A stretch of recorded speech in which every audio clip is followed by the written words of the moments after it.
अब ये block today हम हीट चैप्टर पढ़ रहे हैं, हीट के न्यूमेरिकल्स पढ़ रहे हैं। हीट में हमने लैटेंट हीट टॉपिक कर चुका है, specific heat, latent heat denoted by l, specific heat denoted by c. ये दोबारा एक बार रिवाइज करके दे रहा हूं। एक बार मुझे ब्लॉक डायग्राम बनाने दीजिए। Ice, water,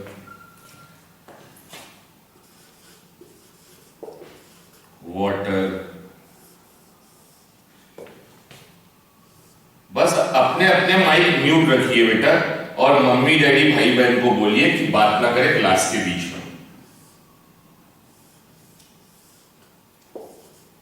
gas. चलिए अब जरा समझिए। हमने सबसे पहले आइस लिया, बर्फ की ला दिया, बर्फ का टुकड़ा लिया, आइस। अब मान लेते हैं, मान लीजिए इस आइस का टेम्परेचर, आइस बर्फ है, वो कितना भी ठंडा हो सकता है, तो मान लीजिए इस आइस का टेम्परेचर है -30°C। टेम्परेचर कितना है, पहले जब लिए कुछ भी नहीं किया हमने, आइस का टेम्परेचर है -30°C। अब हमने क्या किया, इस आइस को हीट किया। क्या किया बेटा, हमने हीट किया। जैसे ही आइस को हीट देंगे, मतलब हीट दे रहे, तो हमने ये पढ़ा है जब भी हम किसी चीज को हीट देंगे तो हीट देने से दो चीजें हो सकती है।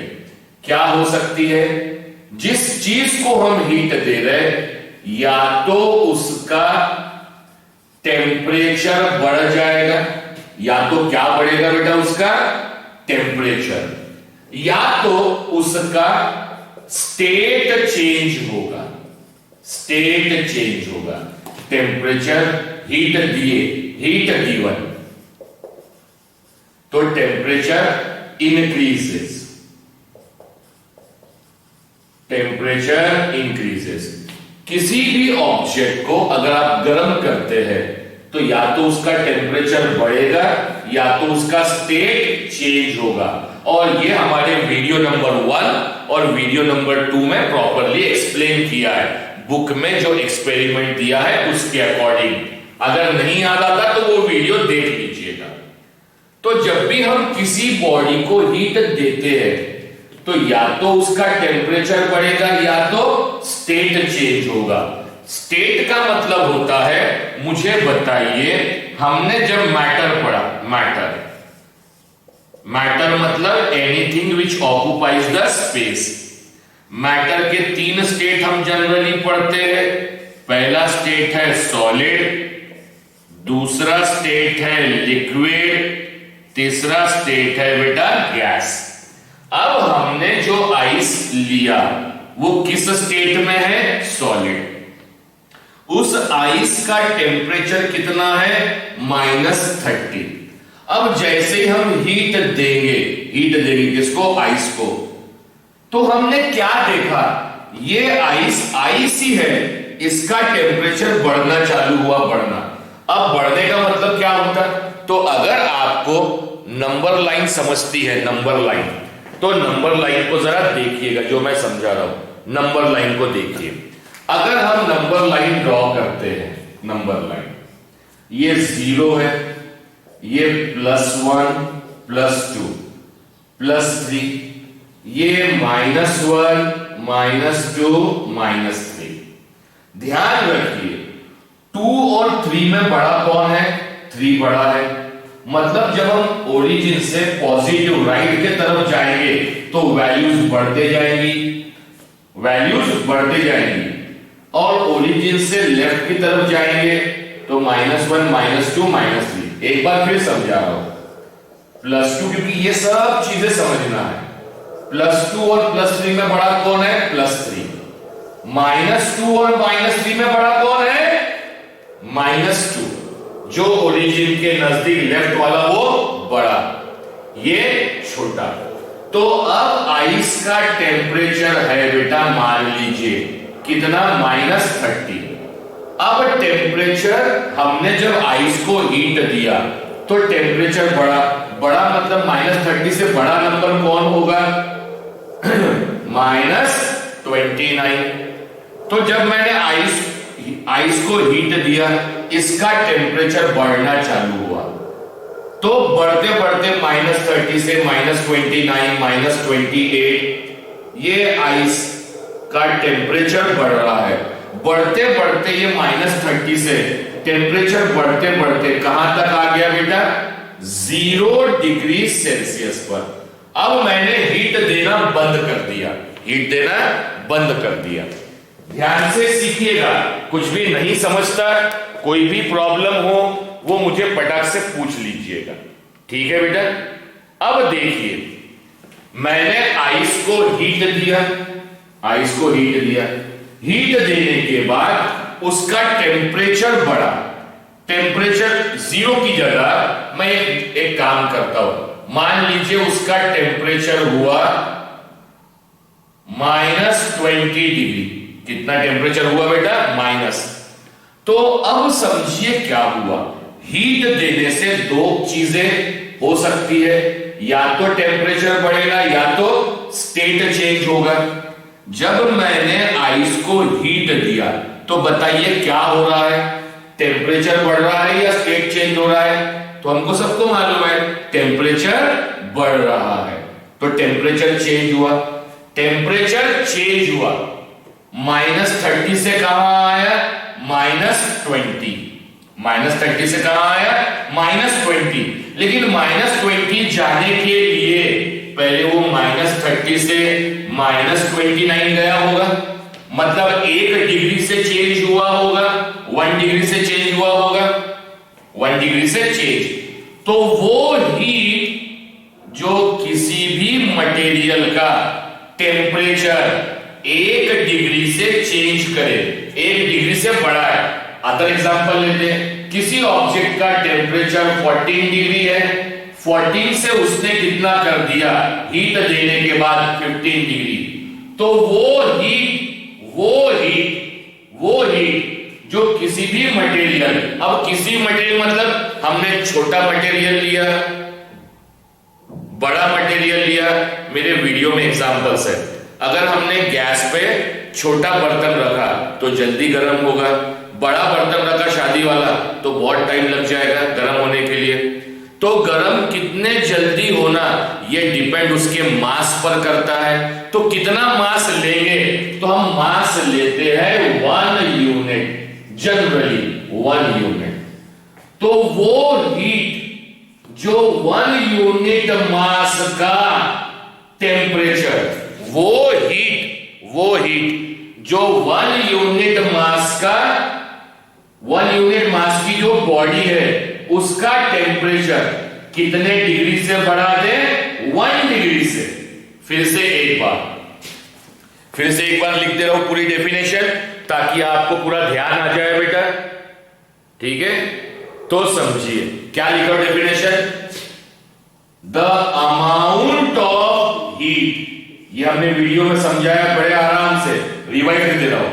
The amount of heat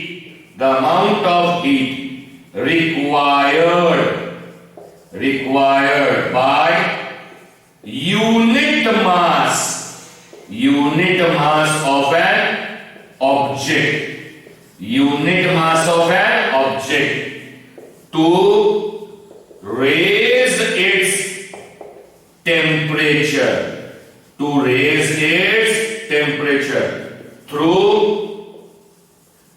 1 degree Celsius. क्या मतलब हुआ? हमने कोई भी बॉडी ली, कोई भी ऑब्जेक्ट लिया, उसको हीट किया, हीट करने के बाद उसका जो टेम्परेचर चेंज हुआ कितने डिग्री से? 1 डिग्री से। और वो बॉडी कितनी बड़ी चाहिए बेटा? यूनिट मास की बॉडी चाहिए। तो वो जो हीट लग रही है क्या चेंज करने के लिए? उसका टेम्परेचर चेंज करने के लिए वो जो हीट लग रही है, उसी हीट को हम कहते हैं specific heat. That heat is known as a specific heat. फिर हमने इसका फॉर्मूला बनाया था।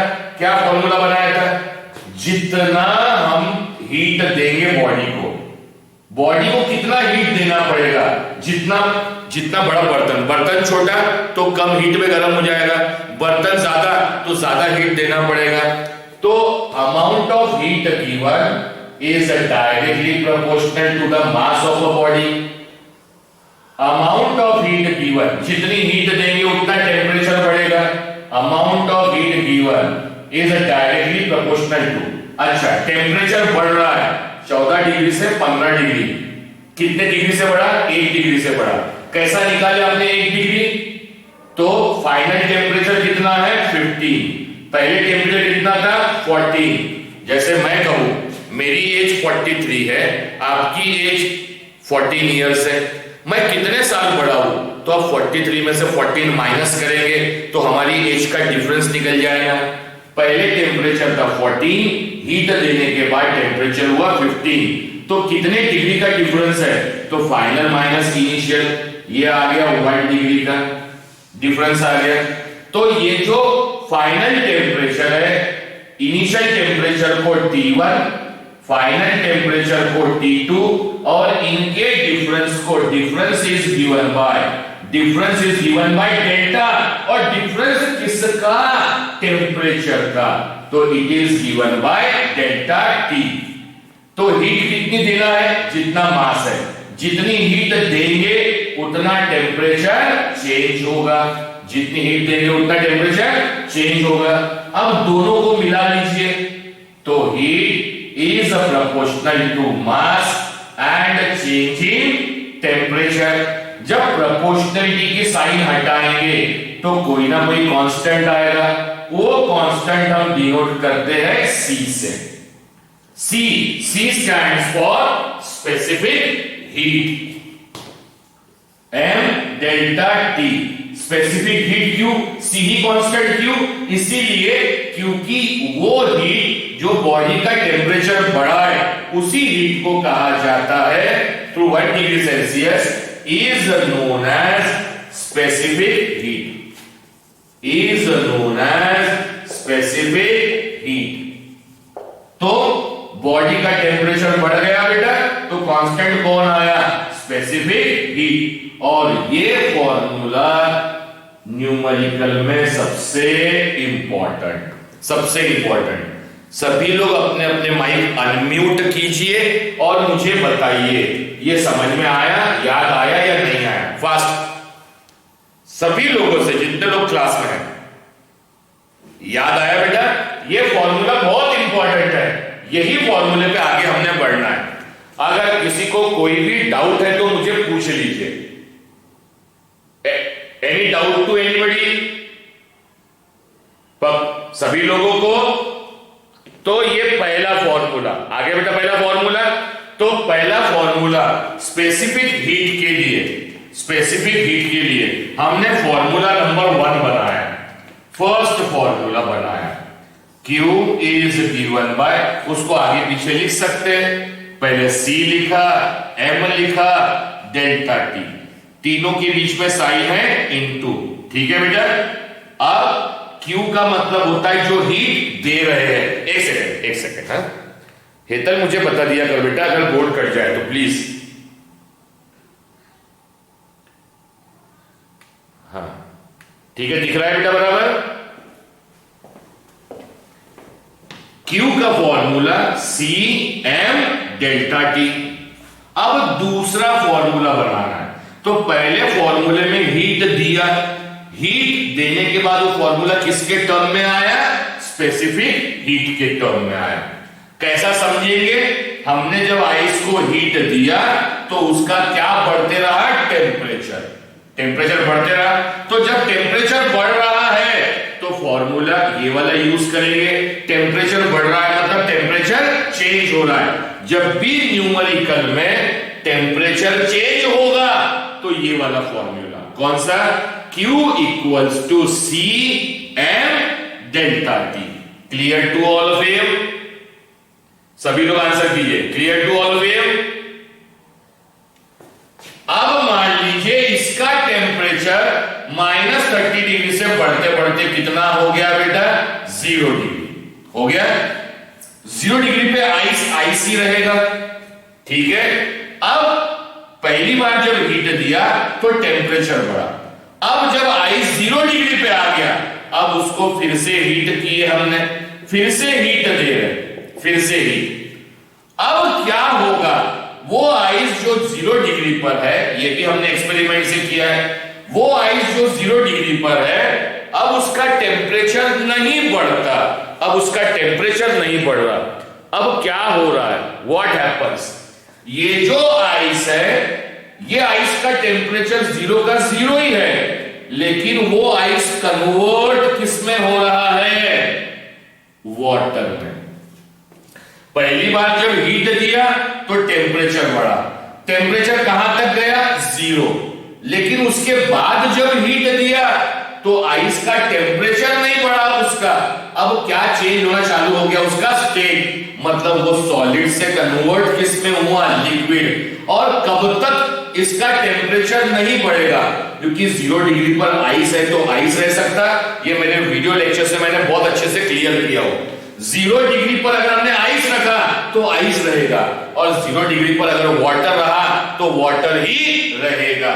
0 डिग्री पर आइस भी हो सकता है, वाटर। अब 0 डिग्री पर जब आइस को हीट किया तो कन्वर्ट किसमें हो गया, वाटर। टेम्परेचर कितना वाटर का, 0 डिग्री। कब तक रहेगा 0 डिग्री, जब तक आखिरी आइस, टोटल आइस कन्वर्ट किसमें ना हो जाए बेटा, वाटर में। जब तक पूरा का पूरा आइस कन्वर्ट किसमें नहीं हो जाता, वाटर में, तब तक उसका टेम्परेचर क्या रहेगा, 0 डिग्री सेल्सियस। क्लियर।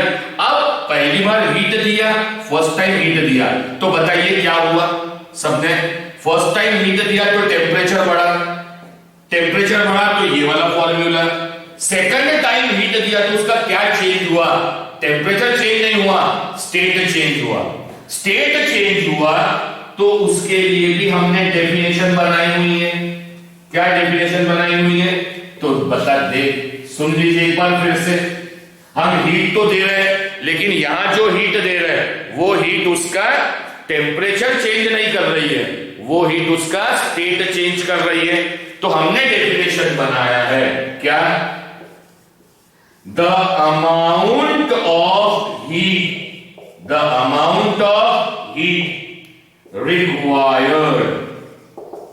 अब ये जो हीट दे रहे हैं, हमेशा मास कितना लेंगे, दुकान में गए, मार्केट में गए, ये मैं वीडियो में हर बार एग्जांपल देता हूं। हम दुकान में गए, मार्केट में गए, भले हमने सब्जी कितनी भी खरीदना हो, हम जब भाव पूछते तो एक का ही पूछते, एक पाव हो सकता, 1 किलो हो सकता, लेकिन भाव एक का ही पूछेंगे। फिर 10 किलो लेना है तो 10 से मल्टीप्लाई करेंगे। इसलिए जब हम डेफिनेशन बनाते तो मास कितना लेते, 1 unit. The amount of heat required to change the state of an object, to change the state of an object of unit mass, वो हीट जो रिक्वायर्ड है, किसका, क्या चेंज करने के लिए, स्टेट चेंज करने के लिए, कितने मास का, of a unit mass, is known as, उस हीट को कहा जाता है लैटेंट हीट। वो हीट जो टेम्परेचर बढ़ाए, स्पेसिफिक हीट, वो हीट जो स्टेट चेंज करे, known as a latent heat. It is known as latent heat. तो दो चीजें दिमाग में रखना है, क्या, टेम्परेचर चेंज कर रही वो heat, known as a specific heat. वो हीट जो टेम्परेचर चेंज करेगी, वो हीट जो टेम्परेचर चेंज करेगी, उसे हम कहेंगे स्पेसिफिक हीट। और वो हीट जो टेम्परेचर चेंज करेगी, उसे कहेंगे स्पेसिफिक हीट। वो हीट जो स्टेट चेंज करेगी, उसे कहेंगे लैटेंट हीट। अब लैटेंट हीट का फॉर्मूला तो समझिए, दे क्या रहे हम लोग, हीट। हीट कितनी देंगे, कितनी हीट देंगे, जितना मास है, प्रोपोर्शनलिटी साइन हटाएंगे तो कोई ना कोई कांस्टेंट आएगा, लेकिन ये हीट इस मास का क्या कर रही है, हम जो पहली बार हीट दिए थे, पहली बार यहां हीट दिए थे, स्पेसिफिक हीट के लिए तो टेम्परेचर बढ़ रहा था, यहां हीट दिए मास को तो स्टेट चेंज हो रहा है, टेम्परेचर नहीं बढ़ रहा है तो टेम्परेचर पिक्चर में नहीं आएगा। कितना हीट देना पड़ेगा, जितना मास रहेगा, प्रोपोर्शनलिटी की साइन हटाएंगे तो एक कांस्टेंट, और क्योंकि ये वाली हीट इस मास का स्टेट चेंज कर रही है इसलिए कांस्टेंट आएगा लैटेंट हीट। तो फॉर्मूला बना L into M, L into M। So you have to remember, क्या रिमेंबर करना है बेटा, हमने देखना है अगर टेम्परेचर बढ़ा तो स्पेसिफिक हीट का फॉर्मूला, और अगर स्टेट चेंज हुआ तो लैटेंट हीट का फॉर्मूला, और लैटेंट हीट का formula mass into latent heat. ये और इन्हीं दो फॉर्मूले पर हमारे हीट के न्यूमेरिकल्स डिपेंड है।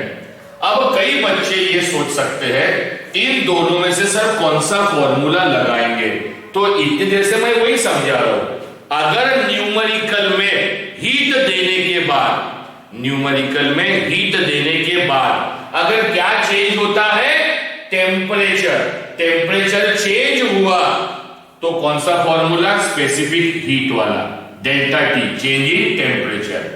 लेकिन न्यूमेरिकल में बोला कि हीट दिया, टेम्परेचर नहीं बढ़ा, उसका स्टेट चेंज हुआ, तो कौन सा फॉर्मूला, लैटेंट हीट वाला फॉर्मूला। अब जब हम बात करते हैं लैटेंट हीट की, हम जब बात कर रहे हैं बेटा लैटेंट हीट की, तो लैटेंट हीट के डिफरेंट डिफरेंट नाम है। अब पहली बार जब यहां हीट दिया आइस, तो 0 डिग्री पे था, 0 डिग्री पे आइस था, कन्वर्ट किस में हुआ, वाटर में, तो ये जो स्टेट चेंज हुआ तो लैटेंट हीट पिक्चर में आ गई। तो वो हीट जो स्टेट चेंज करे लैटेंट हीट, लेकिन स्टेट कौन सा चेंज हो, सॉलिड टू लिक्विड चेंज हो। क्या चेंज हो बेटा, सॉलिड टू लिक्विड, सॉलिड से किस में जाए, लिक्विड में। तो वो जो हीट लगती है सॉलिड से लिक्विड में ले जाने के लिए, उस हीट को कहा जाता है, that heat is known as latent heat. किसकी latent heat, it is known as fusion, latent heat of fusion. Solid से लिक्विड में लैटेंट हीट ऑफ फ्यूजन। अगर इसका उल्टा किया, उल्टा किया, उल्टा किया मतलब लिक्विड से किस में आ गया, आइस में।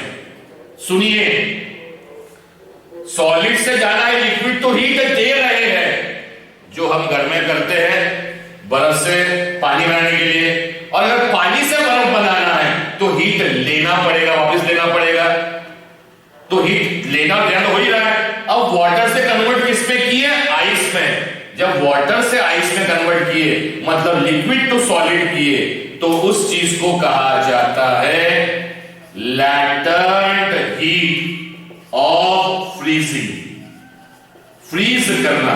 और फ्रीजर में हम यही काम करते हैं, क्या काम करते हैं, बर्फ से, सॉरी पानी से बर्फ बनाते हैं।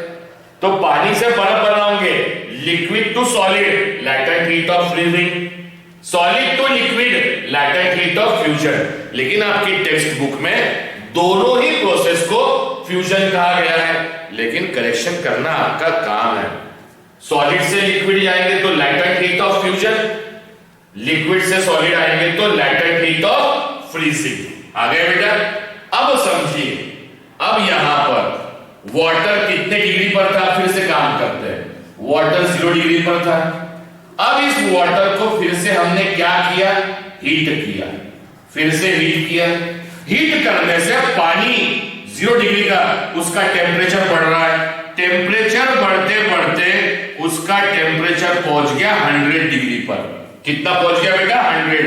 तो अब इस प्रोसेस में यहां हीट दिए, पहली बार हीट दिया, पहली बार हीट दिया, टेम्परेचर बढ़ा, टेम्परेचर बढ़ा तो specific heat, second time heat दिया तो स्टेट चेंज हुआ तो लैटेंट हीट, थर्ड टाइम फिर वाटर को हीट दिया तो वाटर ही है, 100 डिग्री पे बॉईल होना चालू हुआ, 100 डिग्री पे, तो टेम्परेचर बढ़ा, टेम्परेचर बढ़ा तो फिर से कौन सा फॉर्मूला, स्पेसिफिक हीट वाला।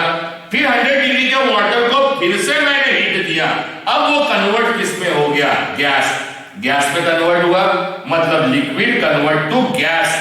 तो स्टेट चेंज हुआ, स्टेट चेंज हुआ, तो कौन सा फॉर्मूला? Latent heat. इस चीज को कहा जाता है जब लिक्विड से गैस में चेंज हो।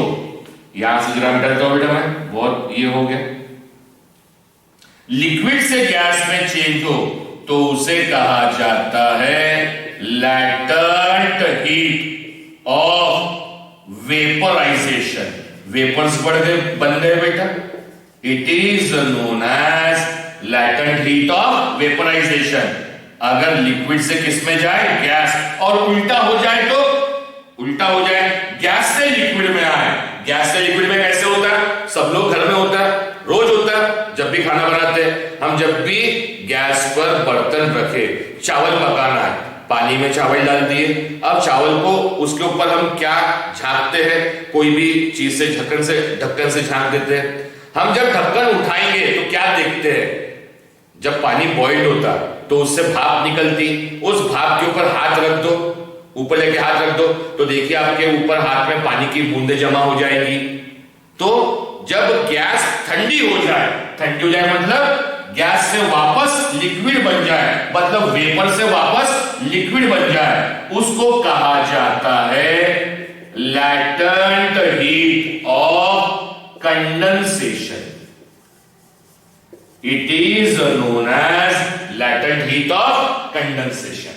तो यही दो फॉर्मूले बेसिक है, इन्हीं दो फॉर्मूले पे सारे के सारे न्यूमेरिकल्स है। तो न्यूमेरिकल्स कौन से? अगर टेम्परेचर चेंज होगा, जैसे यहां टेम्परेचर चेंज हुआ तो specific heat, change in temperature का, और जब स्टेट चेंज होगा तो लैटेंट हीट के। सभी लोग अपने माइक को अनम्यूट करके मुझे आंसर दीजिए। दोनों फॉर्मूले याद आ गए? सभी से पूछ रहा हूं, दोनों फॉर्मूले याद आ गए? अच्छे से समझ में आए? बोर्ड का पूरा क्लियर दिख रहा है? अच्छा, आपको मेरी आवाज क्लियर सुनाई आती है? अब ऐसा लग रहा हूं जैसे क्लास में पढ़ रहे करके।